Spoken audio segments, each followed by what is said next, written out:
Good afternoon, everyone, and welcome to, let me see, week 10 of the Go Healthy Plus class. It looks like we have 2 more weeks after today. As you can see here, your 10th tracker is due today. So if you haven't already submitted that tracker, please make sure you do today so you can get credit for that. Also, let me see, just remember, I do have everyone's mic on mute. So if you'd like to comment or ask a question, you can definitely unmute your mic. And of course, I have the chat feature available as well for comments and for questions. So we will go ahead and get started. Like usual, I'm just going to remove my camera. I will pop back on during our kind of Q&A session. So what we're going to do today is we're going to start off discussing the success that you had from last week's action steps. Then we're going to get to the topic of the day, which is talking about the importance of sleep, specifically how sleep affects your health. Also, how sleep affects your body weight, and we're all going to watch a video based off that. And then also how to improve your sleep quantity and quality. And then we'll get to the Q&A session. We'll just have a few questions there. Then we'll introduce the week's action steps and next week's topic. And then, of course, give you a reminder about next Wednesday's tracker, okay? All right. So last week we talked about overcoming barriers to physical activity. Okay. And your action step for the week was to identify your physical activity barriers, if you haven't already done so, and mention those, and then create strategies to overcome them to make physical activity part of your daily life. So, that leads us to my question based on last week's action steps. It says, what strategy did you use to overcome one of your physical activity barriers? So does anybody want to chime in that if you do have a physical activity barrier, and I know we talked about some of those last week, uh, would you like to mention maybe how you overcame that barrier since we last talked? Again, you can send a chat. You can unmute your mic.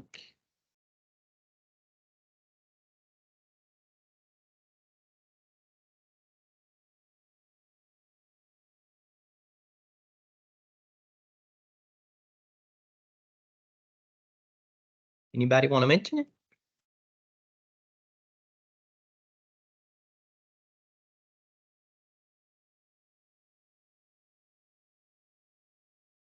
Okay, all right, good. So Sabrina listed a strategy. Instead of having to go home to change for yoga, I began to bring my change of clothes with me so that I would have no distractions of not going. Yes, and that is a really good strategy because I know for a lot of us, even at times for me, when I do get off work and I come straight home, there are times when I get home, I see the couch, I see the television, I see the kitchen, I see everything else that looks more relaxing. So you can almost that environment can almost talk you out of that. So I think that's a really good strategy. Yeah.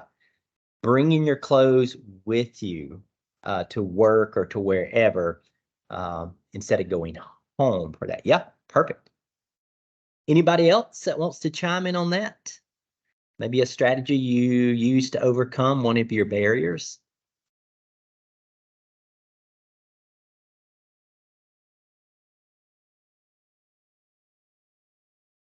Okay.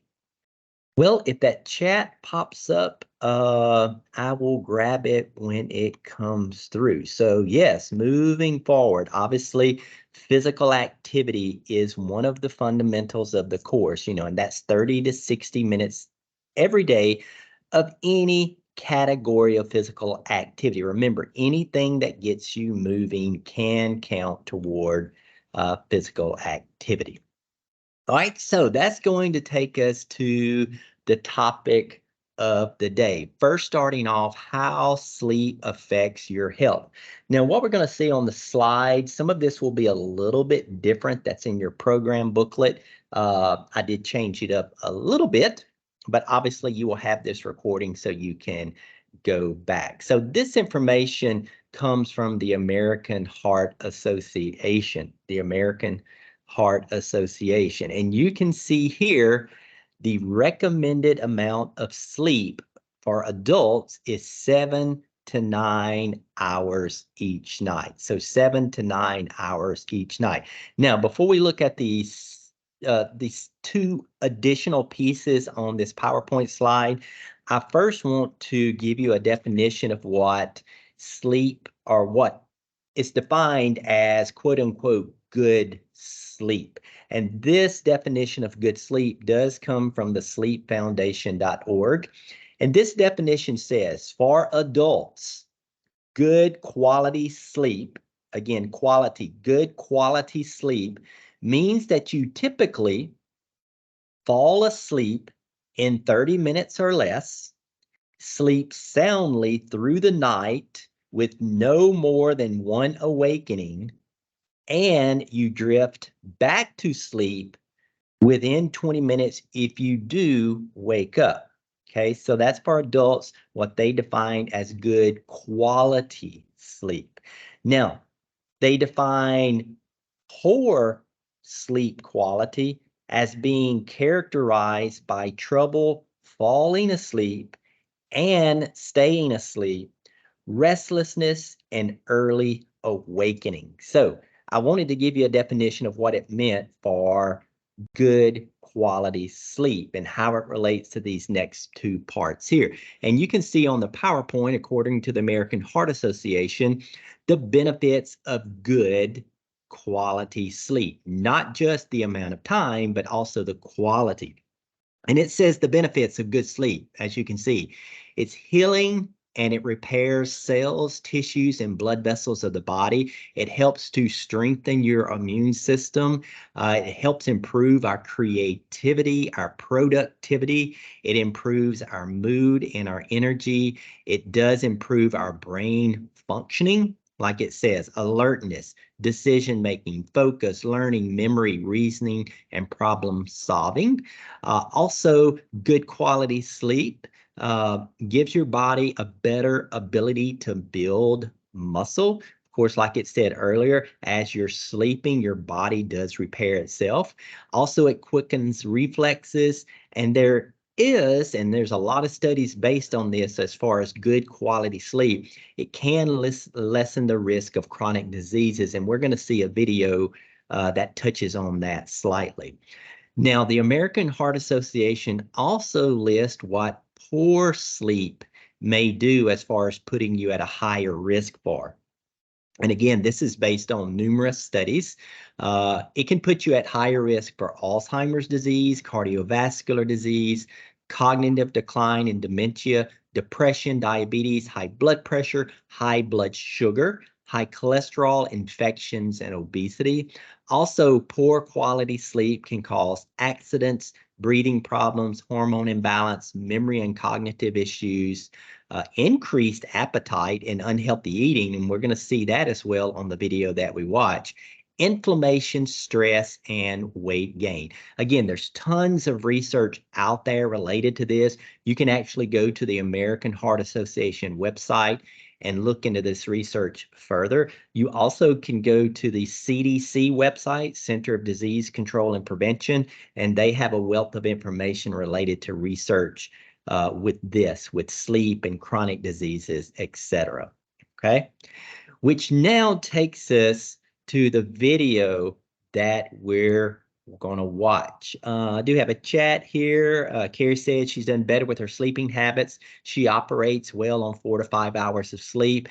And it's good that you mentioned that, Carrie, because even though a general recommendation for adults is 7 to 9 hours of sleep, it is, and it has been shown that if you get 4 to 5 hours of quality sleep, that can and may be just as good as 7 to 9 hours of sleep that is interrupted a lot. Okay, so that's some things to think about too. So yeah, thank you for chiming in on that, Carrie. So what I'm going to do is I'm going to stop sharing this. I'm now going to go to the video, which I think is about a 5-minute video. Yep. So let me pull that up. Give me just 1 second. Also, while the video is going, please make sure your mic is on mute so we don't hear any background noise, okay? All right, so yes, so this is a 4-minute and 26-second video, and this is an evidence-based video from a dietitian. Once we watch this video, we will come back and do a recap of this, okay? All right, so enjoy.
All right. Okay, so let me stop sharing this and get back to our PowerPoint presentation. And then what we will do, we'll do just a kind of quick recap of what the dietitian was saying. Again, that is a evidence-based video. It's a really good video. Again, a lot of research out there of how, poor sleep can definitely affect your body weight. He was saying that basically number one is that poor sleep can increase your appetite through the impact of two important hunger hormones that he was talking about. Also, number two is that sleep helps you fight cravings and make healthier choices. Three, poor sleep can increase your caloric intake. Number four, sleep can enhance your physical activity. And then five, he talked about how sleep helps to prevent insulin resistance. Okay, so a really good video. Now, what we want to look at now is some ways or tips on how to improve both your sleep quantity and your quality. The first one that's recommended, and this general information is in your program booklet, is to set a sleep schedule and stick to it. Number two is exercise during the day. The reason they recommend to get more of your physical activity and true exercise earlier in the day is because it does rev up your metabolism for about 3 to 5 hours after that exercise session, especially if you're doing resistance training. Therefore, if you were to do it late at night, right before bed, your body is going to essentially be revved up, and it takes some time to slow itself down. Another tip here to improve sleep quantity and quality is to avoid large meals, heavy snacking, and alcohol 2 to 3 hours before bedtime, which is a general recommendation uh, there. Okay, I'm sorry, I'm just looking over to the chat here. I'm sorry, it just popped up. Can't hear Sabrina, I can't hear the video. I can't hear, should we be hearing this sound on my system? I emailed him. I have no sound either, no sound. So y'all did not have any sound, I'm assuming, except for one person had sound on. I didn't hear the video at all. Okay, not sure on y'all's end what happened. I know I said Patty did mention she had sound on her end. So what I will do is I will make sure I email. Hey, Patrick, Hey, this is yes. Patty. I did not Okay. have sound. I did not have sound on mine. Oh, okay. Awesome. Since okay, you did not have. So obviously no Right. one. I saw that you were muted. Yes, I was mute. Yeah, I always mute myself so you don't hear any background noise. So yeah, that does not make a difference there. What I will do though is today I will email everyone the video so you can view it. So you would be able to hear it there. So I will make sure I do that. Let me just make a note. Okay. All right. So yeah, it was a good video. Sorry you couldn't hear it, but I will email it to you. And like I said, just those 5 reasons that I generally went over, he will talk more in detail of what that means. Okay. All right. So the next tip on how to improve sleep quantity and quality is to avoid drinking caffeinated beverages 4 to 6 hours before bedtime because caffeine is a stimulant. Also, to stop using electronic devices 1 hour before bedtime. So that can mean cell phones, that could be tablets, all of those things that have blue screens, televisions, etc. Also, to create a quiet, dark, relaxing environment in your bedroom. And 2 more, and that's to set a comfortable temperature to not disrupt sleep. And lastly, to create yourself a calming bedtime routine.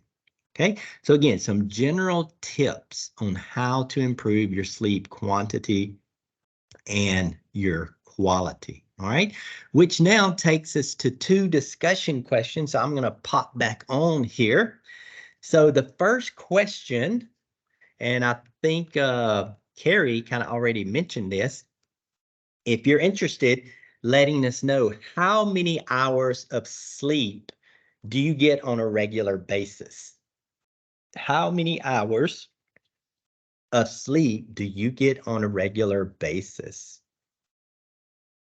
If you want to comment through either chat or I get yeah. 7 to 8, but it's interrupted. Okay, is that interrupted more than one time? Yes, probably about 3. Okay, all right. Thank you for sharing that. Okay, we've got a chat here from Kathy. She said 6 hours. Sabrina, good sleep, maybe 3 hours. She tosses and turns all night. Very poor sleep. Carrie, like she had said earlier, 4 to 5 hours uninterrupted.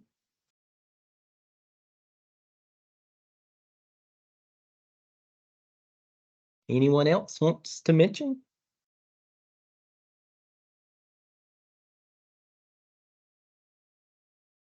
Okay. Well, let's look at the last question. Kind of based on what you told me or kind of what you're thinking. What, if any, what change or changes do you think you can make to improve your sleep quantity and or your quality of sleep? What change or changes do you think you can make to improve your sleep quantity and or quality? Anything maybe you can think of based on, what you saw in the program booklet or what I just went over with some of the tips that might could help you? If I could get my husband to go to bed without the TV. Yep. There's a common solution. Throw the TV out the window. That will fix it. Nah, not easier. Easier said than done.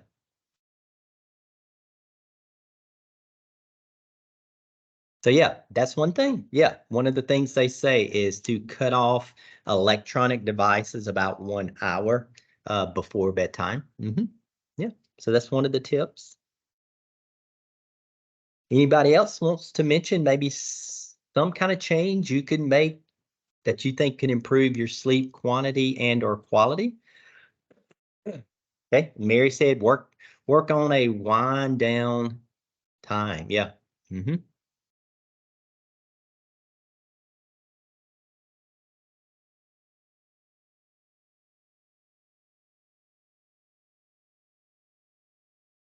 Anyone else?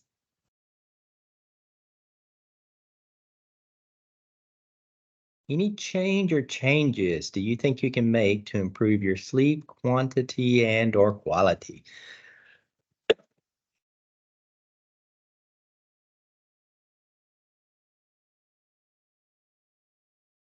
Okay. All right. So we will go ahead then. I appreciate the comments there and talk about the week's action steps. Oh, okay, I got two chats coming in. Kathy said my problem is staying asleep. Tora says she has to work on her sleep. It's not where it should be. She finds herself cleaning and doing other things. Yeah. Uh, yeah, and I know one thing they recommend if you have interrupted sleep more than one time, they do recommend, or if you have interrupted sleep and you just lay in the bed for 20, 30, 40 minutes, they recommend just to get up for a short amount of time, do something and come back to bed. So that's a general recommendation for it there. Yeah, so thank y'all for sharing that. So the week's action steps is to focus on sleep, get the dog out of the bed. Yep, especially if the dog wakes up a lot. Um, so you want to make sure you focus on sleep quantity and or quality for a healthier night's sleep. Now, kind of what some people mentioned to me, if your quality of sleep is just not good, you're not getting a good quantity of sleep as well, always maybe talk to your primary care provider and, see what they think, because they can have more professional suggestions for you. Of course, I know Sabrina said her doctor suggested a natural sleep assistant called Calm. I think Calm is an app on your phone, maybe, that can have that, I guess, general white noise that can help you. And then also don't forget about all the fundamentals. They're extremely important to continue applying those fundamentals, okay? Okay, Sabrina said it's actually a supplement, lavender spray. Yep, those are suggestions, lavender spray to calm you. I would say as far as supplementation though, like Sabrina said, her doctor suggested that. So definitely make sure your own personal doctor suggest any supplementation, okay? Because supplements are not regulated by the Food and Drug Administration. They can have some interactions with other medications you're taking. So if you are thinking about sleep aids, supplements, definitely make sure you talk to your doctor about that beforehand, okay? So those are your action steps for the week. And then lastly, here are two more things here. Next week's topic is going to be about connecting your mental and your physical health, because there is a connection, as you probably know, between the two. All right, because if you make a change in one, it could either positively or negatively affect the other. All right. And then, of course, I will next week send you your tracker to submit during next week's class. So does anybody have any questions or comments before we go for the day?